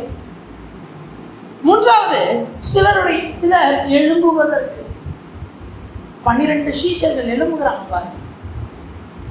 120 பேர் மேல் வீட்டு வரையில எழும்புவதற்கு காரணம் என்ன? கிறிஸ்து வந்தது. அநேக விசுவாசம் உள்ளவர்களாக மாறினதற்கு காரணம் என்ன? கிறிஸ்து வந்தது. சில மரணத்திலிருந்து எழும்பினதற்கு காரணம் என்ன? கிறிஸ்து வந்தது. கிறிஸ்து வெளிப்பட்டது எதற்காக அவர் நியமிக்கப்பட்டிருந்தார் என்றால், முதலாவது சிந்தனைகள் வெளிப்பட, சிலர் விழுகிறதற்கு, சிலர் எழும்புவதற்கு. 4வது, விரோதமாக பேசப்படும் அடையாளமாவதற்கு. இயேசு கிறிஸ்து வெளிப்பட்டது நிமித்தம் எவ்வளவு விரோதமான பேச்சுகள் வந்துச்சு. இவர் பெயல்செபூலின் ஆவியை கொண்டு இந்த காரியத்தை செய்கிறார். பெயல்செபூல்னா பிரின்ஸ் ஆஃப் ஹெல், நரகத்தின் இளவரசன் என்று அழைக்கப்படுகிற பேரை சொல்லி இந்த வல்லமையில இதை செய்கிறாரு. இப்படின்னா நிறைய விரோதமான பேச்சுகள். பிலாத்துக்கு முன்பதாக விரோதமாக பேச்சு. இப்படி ஒரு உண்மை உள்ள மனுஷன் விரோதிக்கப்படுவான் என்கிறதுக்கு அடையாளமானது யார் தெரியுமா? கிறிஸ்து.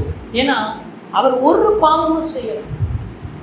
உலகத்துல மற்றவங்க எல்லாம் தப்பா அவங்கள குறித்து பேசியிருக்காங்க. அவங்க வாழ்க்கையில ஏதோ ஒரு காரணம் தப்பா இருக்குங்க.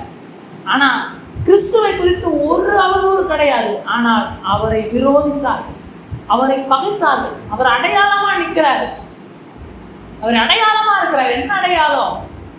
நீங்க உண்மையா இருப்பீங்கன்னா இந்த பூலோகத்தில் உங்களுக்கு உபத்திரவம் உண்டு. ஆண்டவர் சீஷர்கிட்ட சொல்லி போவாரு, இந்த உலகத்திலே உங்களுக்கு உபத்திரவம் உண்டு, ஆனாலும் திடன் கொள்ளுங்கள், நான் உலகத்தை ஜெயித்தேன்.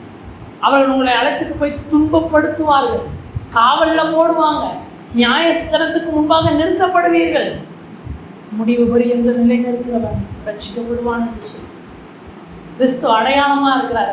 ஏன்? எதற்கு அடையாளம்? அவர் நீதியாய் நடக்கிறவர்களும் விரோதிக்கப்படுவார்கள் என்கிற அடையாளத்துக்காக கிறிஸ்து நியமிக்கப்பட்டிருக்கிறார். இந்த வார்த்தை நியமிக்கப்பட்டிருக்கிறார். இதை வைத்து நான் சொன்னதை நான் திரும்ப சொல்ல விரும்புகிறேன். நாம் சில காரியங்களுக்காக நியமிக்கப்பட்டிருக்கிறோம், அல்லது சில காரியங்கள் நம்முடைய வாழ்க்கையில நியமிக்கப்பட்டிருக்கிறது. அதை நாம் ஏற்றுக்கொள்ளுகிறவர்களாக இருக்கணும். அதனாலதான் எபிரேயருக்கு எழுதின நிருபம் 12வது அதிகாரம் அதனுடைய 1வது வசனத்தை வாசிப்போம் என்றால், ஆகையால் மேகம் போன்ற இத்தனை திரளான சாட்சிகள் நம்மை சூழ்ந்து கொண்டிருக்க, பாரமான யாவற்றையும் நம்மை சுற்றி நெருங்கி நிற்கிற பாவத்தையும் தள்ளிவிட்டு விசுவாசத்தை துவக்குகிறவரும் முடிக்கிறவருமாயிருக்கிற இயேசுவை நோக்கி நமக்கு நியமித்திருக்கிற ஓட்டத்திலே பொறுமையோட ஓடக்கடவும். கிறிஸ்துவுக்கு இந்த வாழ்க்கை தான் நியமிக்கப்பட்டிருக்கிறது. என்ன வாழ்க்கை நியமிக்கப்பட்டிருக்கிறது? பலருடைய சிந்தனைகள் வெளிப்பட, பலர் விழுகிறதற்கு, பலர் எழும்புவதற்கு, விரோதமான அடையாளமாவது, இப்படி என்ற காரியம் இயேசுவின் வாழ்க்கையில நியமிக்கப்பட்டிருக்கிறது. கிறிஸ்து அதிலே ஓடினார். அதே போல கிறிஸ்துவை பற்றி ஓடுகிற நாம், அவரை பற்றி கொண்டு நடக்கிற நாம் ஒன்றை தீர்மானிக்க வேண்டும். நமக்கு என்ன நியமித்திருக்கிறாரோ அதை நாம் ஓடி முடிக்க வேண்டும். அதில் பாடுகள் இருக்கலாம், அதில் கஷ்டங்கள் இருக்கலாம், அதில் நாம் விருப்பப்படாத அநேக காரியங்கள் இருக்கலாம், துன்பங்கள் இருக்கலாம், துயரங்கள் இருக்கலாம், பசி இருக்கலாம், நிர்வாணம், நாசமோசம், வருங்காரியங்கள், நிகழ்காரியங்கள், இப்படி அநேகம் இருந்தாலும் நாம் நமக்காக நியமித்திருக்கிற ஓட்டத்தில் ஓடுகிறவர்களா இருக்கு. கிறிஸ்து அதற்கு அடையாளமா இருக்கிறார். பாருங்க, அவருடைய வாழ்க்கையில் இவ்வளவு காரியங்கள். ஒரு தேவன், ஒரு பரிசுத்தரை நிமித்தம் சிலர் விழுந்து போகிறாங்க. எவ்வளவு கஷ்டமா இருக்கும் ஆண்டவருக்கு. ஆனா அது தனக்கு நியமிக்கப்பட்டிருக்கிற நாள் அதை அவர் சகித்து விடுகிறார். நாமும் நம்முடைய வாழ்க்கையில நமக்கு நியமிக்கப்பட்டிருக்கிறதுக்காக ஓட பிரயாசப்படுகிறவர்களா இருக்கணும். தொடர்ந்து வாசிப்போம். அதனுடைய 35வது வசனம், உன் ஆத்துமாவையும் ஒரு பட்டயம் உருவி போகும். மரியாதை பார்த்து சொல்லுகிறார் சிமியோன், உன் ஆத்துமாவை ஒரு பட்டயம் உருவி போகும். இயேசு கிறிஸ்து சிலுவையில மறிக்கும் பொழுது ஒரு தாயாக அந்த இடத்துல எவ்வளவு வேதனைகளை அனுபவிக்கும். ஆனால் முந்தின வசனத்தை இதோட இணைத்து சொல்கிறேன், இது மரியாளுக்கு நியமிக்கப்பட்ட ஓட்டம். இதை அவள் தாண்டணும்ன்றது மரியாளுக்கு நியமிக்கப்பட்ட ஓட்டம். அந்த இடத்துல அவள் பொறுமையோடு சிலுவைக்கு முன்பாக நின்று கண்கள்ல கண்ணீர் வடிந்தாலும் அந்த இடத்தை விட்டு போகலங்க. அங்கே நின்று அதை அனுபவிக்கிறார். ஏன்? இது எனக்கு நியமிக்கப்பட்டிருக்கிறது, இதனுடைய வாழ்க்கையில நியமிக்கப்பட்டிருக்கிறபடியால் இதை நான் கடந்து போக வேண்டும். உங்களுக்கு சொல்லுகிறேன், உங்களுடைய வாழ்க்கையில நியமிக்கப்பட்டிருக்கிற காரியங்களை செய்வதற்கு நீங்கள் கவலைப்படாது. கிறிஸ்துவும் அதை நிறைவேற்றினார். அவர் நமக்கு துணையாக இருக்கிறார். அவர் நமக்கு பாதுகாப்பாக, நமக்கு அரணாக, பலனாக, கிருபை தருகிறவராக இருக்கிறார். அவர் ஒருபோதும் நம்மை கைவிடுகிறவர் அல்ல. நீங்க அவர் நியமித்த பாதையில தான் ஓடணும்னு நினைக்கிறீங்கன்னா உங்களுக்கு தூதர்களை அனுப்பி பலம் தருவாங்க. இயேசுடைய வாழ்க்கையில பார்க்கிறோம், அவருக்கு நியமித்த பாதையில அவர் ஓடணும்னு அவர் நினைக்கிறாரு. அதற்காக செபிக்கிறார். கெத்செமனே தோட்டத்துல, இந்த பாத்திரம் என்ன விட்டு நீங்க கூடுமானா நீங்க ஆகிலும் என்னுடைய சித்தத்தின்படி அல்ல உம்முடைய சித்தத்தின்படி ஆக கடவுதுன்னு அவர் ஒப்பு கொடுத்து ஏற்றுக்கொள்ளும் பொழுது வேதம் சொல்லுகிறது, தேவ தூதர்கள் அவரை வந்து தேற்றினார்கள்.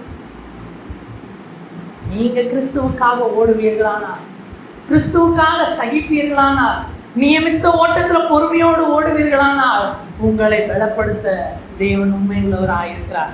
தொடர்ந்து வாசிப்போம். 36வது வசனம், ஆசேருடைய கோத்திரத்தாலும் பானுவேலின் குமார்த்தியும் ஆகிய அன்னாள் என்னும் ஒரு தீர்க்கதரிசி இருந்தால், அவள் கன்னி பிராயத்தில் விவாகமானது முதல் 7 வருஷம் புருஷனுடைய வாழ்ந்தவளும் அதிக வயது சென்றவளுமாய் இருந்தால், ஏறக்குறைய 84 வயதுள்ள அந்த விதவை தேவாலயத்தை விட்டு நீங்காமல் இரவும் பகலும் உபவாசித்து ஜெபம் பண்ணி ஆராதனை செய்து கொண்டிருந்தாள். இங்கே அடுத்து ஒரு நபரை குறித்து வாசிக்கிறோம். ஆசேருடைய கோத்திரத்தில் பிறந்த பானுவேலின் குமாரத்தியாகிய அன்னாள். இந்த பெயர்களுக்குள்ளேயே ஒரு ரகசியம் இருக்கிறது. ஆசேர் என்றால் ஆசீர்வதிக்கப்பட்டவன் அல்லது மகிழ்ச்சியாய் இருக்கிறவன் என்று அர்த்தம். பானுவேல் என்றால் தேவனுடைய முகம் அல்லது தேவனுடைய முகத்தை பார்ப்பது என்று அர்த்தம். அந்நாள் என்றால் கிருபை என்று அர்த்தம். இந்த அந்நாளை குறித்து பார்ப்போம் என்றால், இந்த அந்நாளை குறித்து வேதம் சொல்கிறது, இவள் திருமணமாகி 7 வருஷம் தன் கணவனோடு வாழ்கிறார். அதுக்கப்புறம் அவருடைய கணவன் மரித்த பிறகு அவள் தேவாலயத்தை விட்டு நீங்காமல் அங்கேயே தெரிவித்தார். மொழிபெயர்ப்புல 2 விதமான மொழிபெயர்ப்பு சொல்லுகிறாங்க. என்னென்றால், இங்கே நம்ம வாசிக்கும் பொழுது அவளுக்கு ஏறக்குறைய 84 வயதாய் இருக்கும் பொழுது அப்படின்னு இந்த நம்முடைய மொழிபெயர்ப்புல இருக்கு. அப்படின்றப்ப நம்ம என்ன யோசிப்போம், அவளுக்கு என்ன வயது? 84 வயது. ஆனா இன்னொரு மொழிபெயர்ப்பு சொல்லுகிறது, அவள் விதவையாய் இருந்த நாட்கள் தான் 84 வருஷமா. அப்படி என்றால் அவள் 7 வருஷம் வாழ்க்கை வாழ்ந்து அதற்கு பின்பு விதவையாகி 84 வருடம் அவள் தேவாலயத்தில் தரித்திருக்கிறாள். இப்போ இந்த 2 காரியத்தையுமே வைத்து பார்ப்போமே. நான் ஏற்கனவே சொன்னேன், யூதர்களுடைய கலாச்சாரத்தின்படி ஒரு திருமண வயது என்பது ஒரு 14 15 16 இந்த வயதுக்குள்ளாக இருக்கும், 20க்குள்ள இருக்கும் அப்படின்னே வச்சுக்குவோமே. இப்போ ஒரு கணக்குப்படி 84 வயதுல 84 வயதுல இப்ப தேவாலயத்துல இருக்கிறாங்கன்னா அது பிரச்சனை. ஒருவேளை இன்னொரு மொழிபெயர்ப்பு சொல்லுகிறபடி அவள் 84 வருடம் விதவையா இருப்பாளானால் அவளுக்கு வயதை கொஞ்சம் யோசித்து பார்ப்போமே. 20 திருமணமாகி 20 வயதுல திருமணமாகி, இல்லை நம்ம இருக்கிறதே கம்மியா இருக்க வயசே எடுத்துப்போம், ஒரு 14 வயதுல திருமணம் அதுன்னு எடுத்துப்போமே. அதுல இருந்து ஒரு 7 கூட்டி கொண்டோம் என்றால் 21 வயதுல அவள் என்னவா மாறுகிறா? விதவையாக மாறுகிறா. 21 வயதுல இருந்து 84 வருஷம் நம்ம கூட்டினோம் என்றால் 105 வயது. ஒருவேளை இது ஒரு மொழிபெயர்ப்பின்படி 84 வயதா இருந்தால் சரி, இல்லை இன்னொரு மொழிபெயர்ப்பின்படி அவளுக்கு 105 வயது என்றால் எத்தனை காலங்கள் தேவாலயத்தில் இருக்கிறார். சிமியோனாகிலும் ஒரு வீட்டில் இருந்து தேவாலயத்திற்கு வந்து போகிறவராக இருக்கிறார். ஒருவேளை அவருக்கு குடும்பம் இருந்திருக்கலாம், அது நமக்கு தெரியாது. ஆனால் இந்த அண்ணாள் தனித்து அவள் செதுத்து கொண்டிருக்கிறாள். அதனுடைய 37வது வசனத்துல அவள் என்னென்ன செய்தாள் என்று அதில் எழுதப்பட்டிருக்கிறது. 4 காரியம் எழுதப்பட்டிருக்கிறது. முதலாவது, அவள் தேவாலயத்தை விட்டு நீங்காமல் இருந்தாள். 2வது, அவள் இரவும் பகலும் உபவாசித்தாள். 3வது, அவள் ஜெபம் பண்ணினாள். 4வது, அவள் ஆராதனை செய்தாள். கிறிஸ்தவம் யாருக்கோ போய் தம்மை காண்பிக்கல. அவருடைய வாழ்க்கையை பாருங்க. கிட்டத்தட்ட 84 வருடம் ஒரு ஸ்திரீ தேவனுடைய ஆலயத்தை விட்டு நீங்காமல் அங்கேயே இருக்கிறார். அவருடைய பிரசனத்தை விட்டு நீங்காம, அவருடைய சமூகத்தை விட்டு நீங்காம ஜெபம் பண்ணிக்கொண்டே இருக்கிறார். இரவும் பகலும் உபவாசிக்கிறார். சான்ஸ் கிடைச்சா ஃபாஸ்டிங் பிரேயர். இரவும் பகலும் டே அண்ட் நைட் ஃபாஸ்ட் பண்றான். நம்ம ஒருவேளை ஒரு நாள் 2 நாள் ஃபாஸ்டிங் போட்டுட்டே நம்மளாம் அது பெருசா சொல்லுகிறோம். ஒரு ஸ்திரீ 84 வருஷங்கள் எத்தனை நாள் உபவாசம் இருந்தான்னு தெரியாது. ஆனால் இரவும் பகலும் உபவாசம் இருந்தாலும், ஜெபம் பண்ணி கொண்டிருந்தாலும், தேவனை ஆராதித்துக் கொண்டிருந்தாலும். யோசித்து பாருங்களேன், 21 வயதுல வாழ்க்கை இழந்தவள் ஆண்டவரை கேள்வி கேட்கணும்னா எவ்வளவு கேட்கலாம்? என் சின்ன வயசுல என் வாழ்க்கை போயிடுச்சு ஆண்டவரேன்ட்டு இல்லைங்க, அவரை ஆராதித்துக் கொண்டிருந்தாள். இந்த நாள்ல நாம் தேவனோடு எப்படிப்பட்ட உறவுகள் இருக்கு? நாமே அந்த ஆலயம் என்று வேதம் சொல்கிறது. இந்த ஆலயத்துல தேவன் வாசம் பண்ணுகிறாரா? இதை விட்டு நாம் நீங்காது இருக்கிறோமா? இல்லை இந்த ஆலயத்தை அசூசிப்படுத்தி கொண்டிருக்கிறோமா? கல்லர் குகையாக்கி வைத்திருக்கிறோமா? இரவும் பகலும் நாம் செபிக்கிறோமா? உபவாசம் என்கிறது நம்முடைய வாழ்க்கையில இருக்கா? ஆவிக்குரிய ரீதியான உபவாசம், மாம்ச ரீதியான உபவாசம் நம்முடைய வாழ்க்கையில இருக்கா? கர்த்தருக்காக சிலத்தை விடுகிறதும் உபவாசம் தான். ஏதோ மாம்ச ரீதியாக உணவை விடுகிறது மாத்திரம் உபவாசம் இல்லை. கர்த்தருக்கென்று இது எனக்கு வேணும், இருக்கணும் அப்படி நினைக்கிறது கூட நான் விட்டு தள்ளுகிறது ஒரு உபவாசம் தான். பவுல் சொல்கிறார், லாபமான யாவற்றையும் நான் நஷ்டம் என்று ஒதுக்கி விட்டேன். நான் உபவாசம் போடுறேன். அதுல எனக்கு உடலுக்கு உணவு தேவை போல எனக்கு வாழ்க்கைக்கு இது தேவைன்னா அதையும் நான் ஒதுக்குறேன். நான் உபவாசம் இருக்கிறேன்.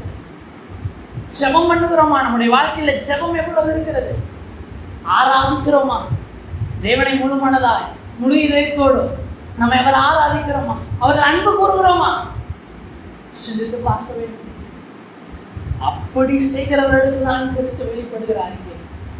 அப்படிப்பட்டவர்களுக்கு தான் தம்மை காண்பித்து கொடுக்கிறார். தேவனை காண ஆவலாய் இருக்கிற தேவச்சனமே, நம்முடைய வாழ்க்கையை இப்படி மாற்ற வேண்டும்.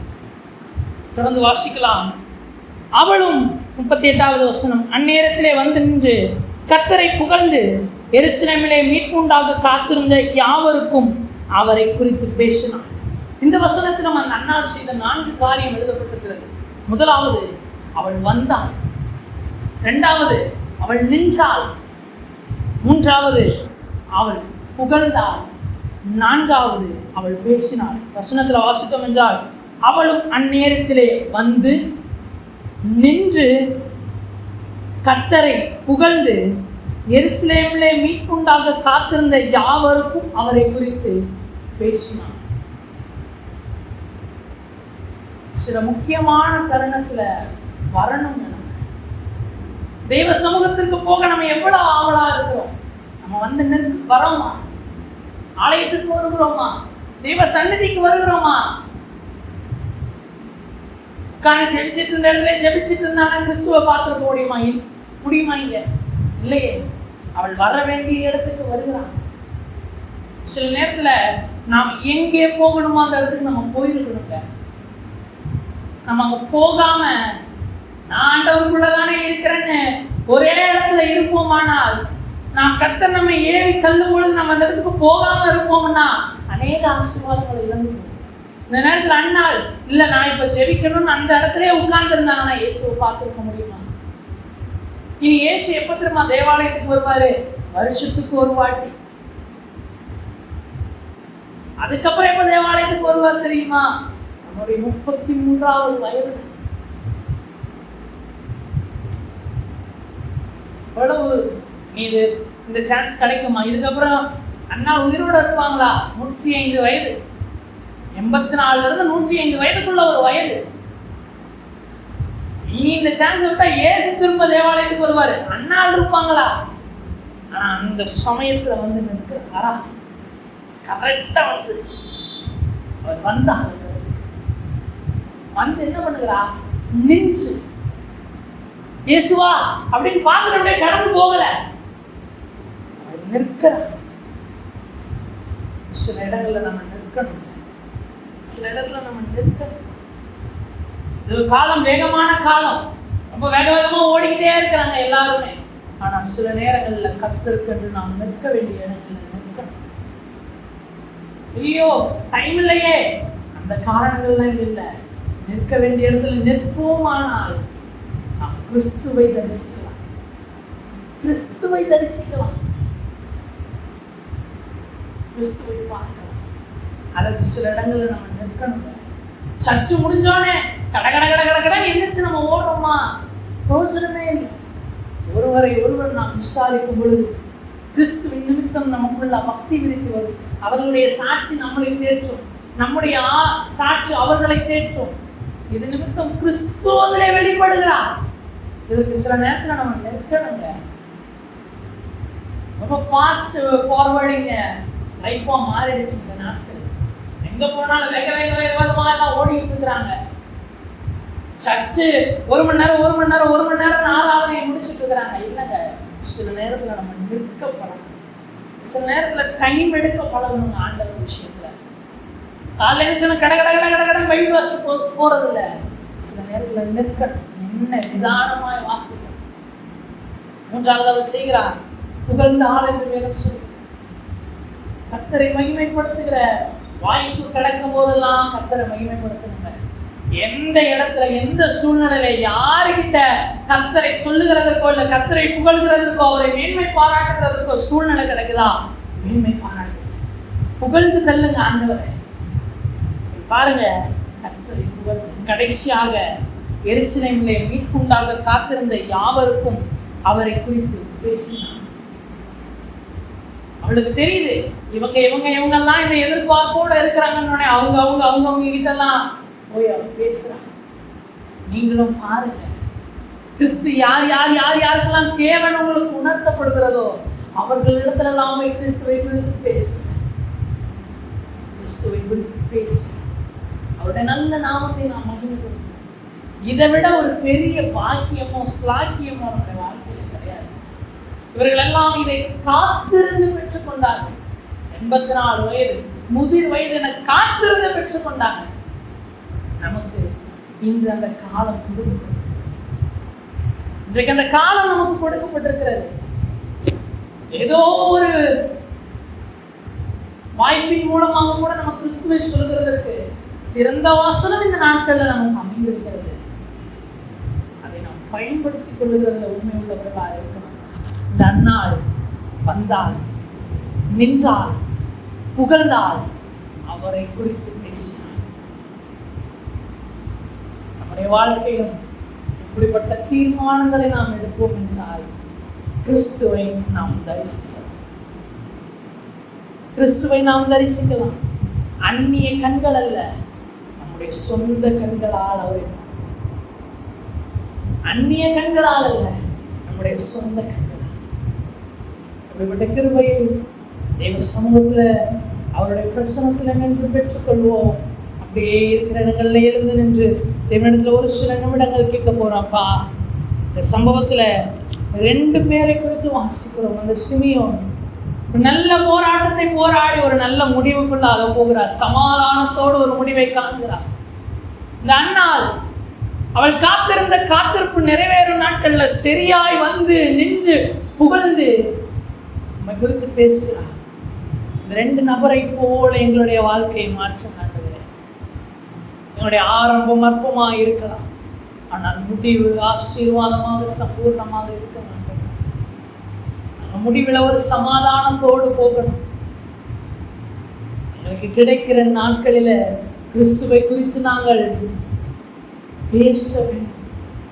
எங்களுக்கு அப்படிப்பட்ட கிருபையை தாங்கன்னு சொல்லி தெய்வ சமூகத்தில் எழுந்து நின்று கேட்கலாமா? அப்படியே கண்களை மூடி தெய்வ சமூக